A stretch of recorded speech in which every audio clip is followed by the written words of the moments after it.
Hello everyone. I'd like to take a few minutes to share with you something called a collaborative problem-solving process. This is a process that I've used for kids probably for the past 6 or 7 years. And I learned it, and ever since I learned it, I've been trying it out and practicing it, and I found it 99% of the time work effectively with the kids in situations when they're having a problem or when there's something going on and you have to figure out what to do to help the child, or if they're in trouble. Some steps to walk you through the process of helping the student for you to understand what went on and to eventually problem solve to fix whatever the situation is that's not going so well. So what I like to do first is say, when a kid's in trouble, and when I was an assistant principal, all the kids were brought to me. When they got in trouble, I had to discipline them, call their parents, try to resolve the issues and problem of what was going on. And what I found was, when I would say to the student, so for instance, let's say, they got upset and they, pushed somebody, or they kicked somebody, or they were frustrated and they did something disruptive in the classroom. So what I would say was, if I didn't see it myself, because if you see something, you would actually say, I notice you, and you would just name the behavior that they display. But in most cases, I would say, I heard that you got upset and you kicked the student in the foot. What's up with that? So you use a very even toned voice, kind of like you're talking with someone on the elevator that you don't even know. So it's very important not to put that emotion or allow that emotion to come through when you're talking to a child after they've done something wrong. So as hard as that is, take a deep breath yourself, and if you have to, talk with them outside the event where your emotions are elevated, right?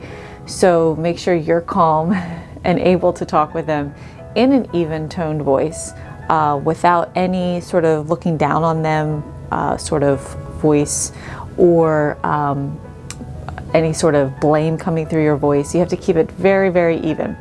And we like to use the word almost empathetic in a sense. So what I do is I say to the kids, like, I name what I heard. I heard that you were in the cafeteria and you were butting in line, and you end always with the question, what's up with that? And then you wait.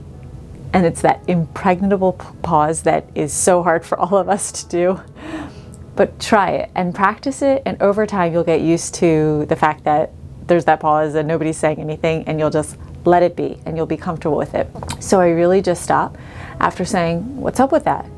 In that very even tone, and you wait some more. And sometimes you're still waiting, you're like, I can't believe they need to say something by now, or I'm gonna say something. And they just are sort of either looking at you or looking away, because most times they're embarrassed, or they kind of really don't know what to say a lot of times. So usually I'll have a student say, I don't know. And when they say that, I say to them, if you did know, what would you say? And sometimes they say, I don't know again, and I just pause and take a couple seconds and ask again, if you did know, what would you say?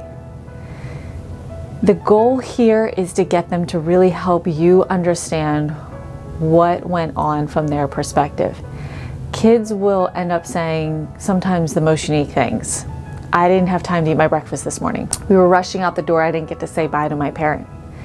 Well, on the playground before recess, so-and-so did something, and then I did something back, and then now we're dealing with what happened in the lunchroom that they were, in a sense, caught doing, right? So if you give them that time to really share what is going on, a lot of times you get more information and more context to what might have led up to that incident to help problem solve as well. So that's really important, and I really encourage you to try that, as difficult as it is to really wait and let that child tell you something. Because most times they know they're in trouble, most times they're already feeling bad. If they're not in that calm state, they're not able to think clearly and respond accurately anyway.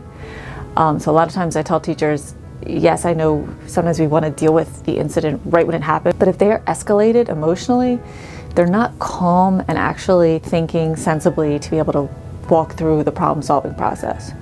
So as hard as it is for adults, parents, teachers, sometimes we actually work with the issue when the child is calm which might be like an hour or two later. But we found that it's been most beneficial, and that child is able to talk through the situation and problem solve, and sometimes we role play together what they could do differently. So once they tell you what their concern is, like when you asked what was up with that, then you share with them your concern or the teacher's concern. So usually I'll say, well, you know, North Star bears, that's not, you know, how we act, that's not appropriate, that wasn't expected, what you did in that situation. But you know, so then you ask them the question, what could we do to solve this problem? Because usually when a kid does something wrong, it's either a skill that they need to be taught of how to do, or it's a problem that needs to be solved. So that's the two things you're trying to figure out as you're problem solving with the child. And so then you can either role play, you know, how do you think that the child felt? What could you do differently? What could we do to make this right? Which usually could hopefully result in an apology of some sort. But you are, through this process, teaching them to problem solve. And kids are so used to us telling them what to do that they really struggle with coming up with on their own, what should I do? And that's what we want to try to teach them as they get older in life anyway. It's really teaching that skill of problem solving in any situation, really to stop and think for themselves. So you're really giving them that opportunity. And at first they stare at you because they have no idea, and they've never had anybody say to them like, well, what would you do differently, or what's up with that? Usually we're just telling them, you know, you shouldn't have done that, and how could you do that? And they're kind of used to that, right? So this process might make them look at you like, why are you asking me those questions? But over time, what I've realized and what I've experienced was, in dealing with situations with this process and through this empathetic way, if you will, I've really gotten the kids to come back and really earn their trust, so that the next time if I ever had to talk with them, they're actually more open to saying what happened, because they know I'm not going to be like, how could you do this? And why didn't you do that? And you should never, and you better not ever. Yes, you do want to say those things, and there is a time that you could say that. But if you want to earn their trust so that when you do correct them, then you've built that trust and they will listen to you, try this process. See how it works for you. Like I said, I have found it like 99% of the time, the kids are able to give me information and help me understand, to help them problem solve, how to fix and go forward. And the most critical thing here is that they learn from the situation.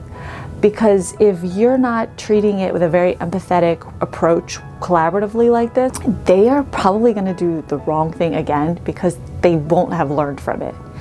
But if you work together like this in collaboration with a very even toned voice and empathetic, it's a really important key to this.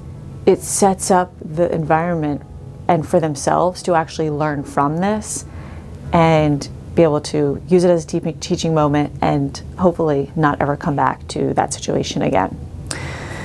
So try it out, give it a try, practice it over again, over and over. The first time it won't be perfect. It's going to feel uncomfortable, like anything new that you try.